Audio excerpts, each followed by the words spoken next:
anyone guru na kanya bala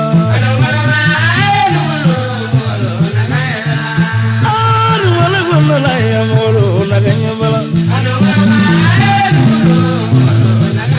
ko nyamla bani ida wala do nyama amolo na kanya bala bani na kanya mo kama amolo na kanya bala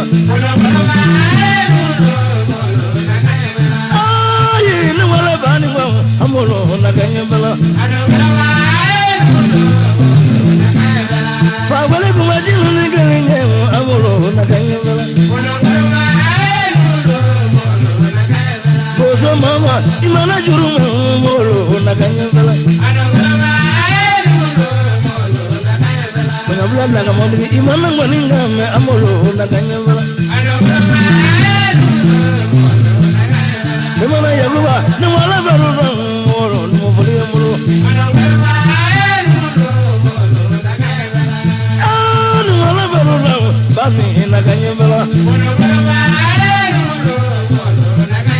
mona me komide susala chabano e moro na kanya bala ale jamu mona me moro na kanya bala Luga su sala mana mana no molo na kanya bala bani imana juru me amolo na kanya bala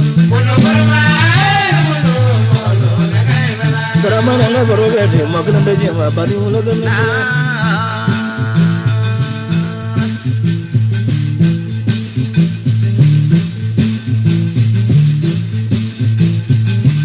Nana mana no juru ni mono fo nana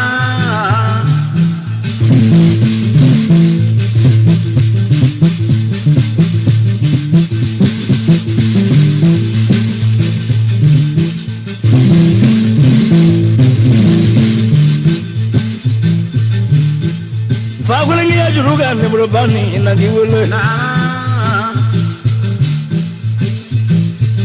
imana se ko nyabla kono na kama ndingi ko nyabla kabala ga bani na jiro bani na bamakela lungile kabala ga bani na jiro bani na famakela lungile onu mo ga wole gamulo akamrila jige semana ya buro semana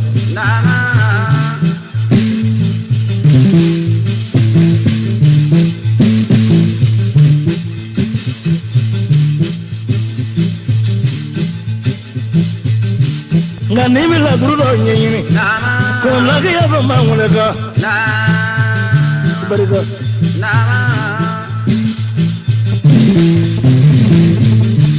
ngamri la jigi nyara ko blok fino nyara ko suba jigi mo mangule ka mulo sama ya kula kala ne mule ka pakulu be semana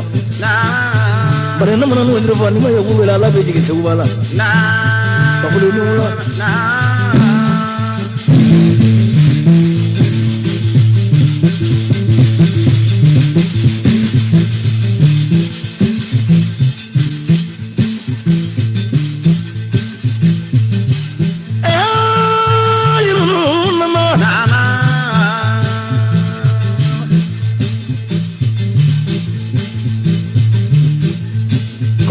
Manisu nama faguli kumani faguli dava na anda no mozandiki wele na apareka bule ko kuruni anda no ya kasun wele apareka bakana na nama no mulu wele fana balo blungu malo bella hara saya selama ni namna no gedu wele fana semana ya buat ya fakulu kumaja bani como hoje eu número bani la trouxe eu número não vou lhe dizer como sai não vamos procurar o que é bolo sabe o que diga ele sabe sama kono nyaadu do wule kana mulo ne kadri wule sama kono ma do yale na bela du chafina sama kono jambari ga ka chafina mari go wule mulo sama ndara ga yagi nisu maraba de ga na wule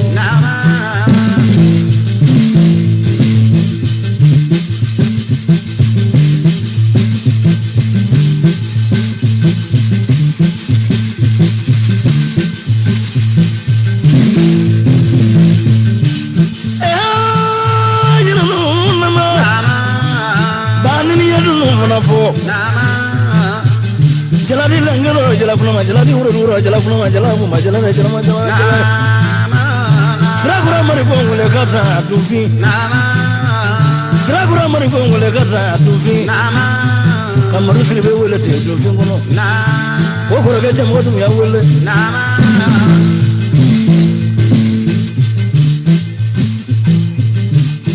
Konya bilana ngamo ini suro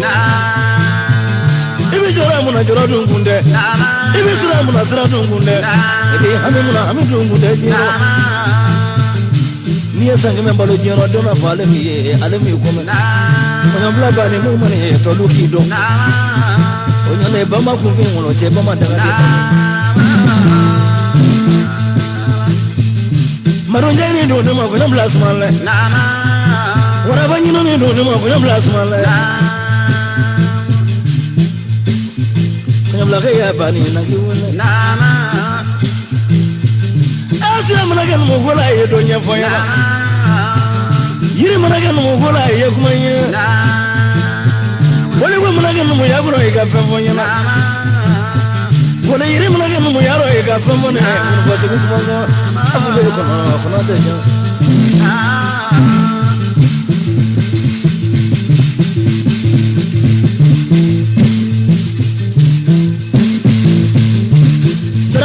Juru kan ne bulu do bakla de ni do kra mo e ne bole so ma dibi yete ko ne ko ya bla bani marika barika ti da kwasa na kelendiyo ako foliye na ko folendiyo ajili bulu mo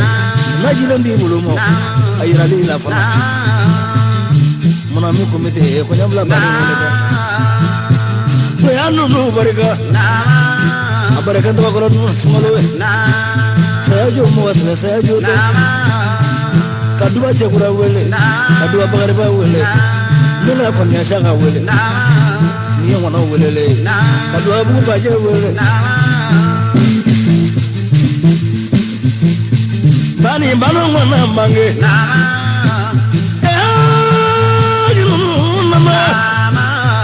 Kuna mlaba ni marika Bani yang wana ni isuge Dangamo ini su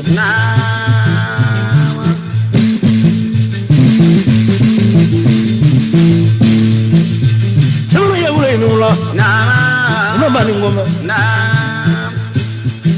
Muti bo numu guru Sewa di bo numu guru Tangga juga ma fa bulu bulan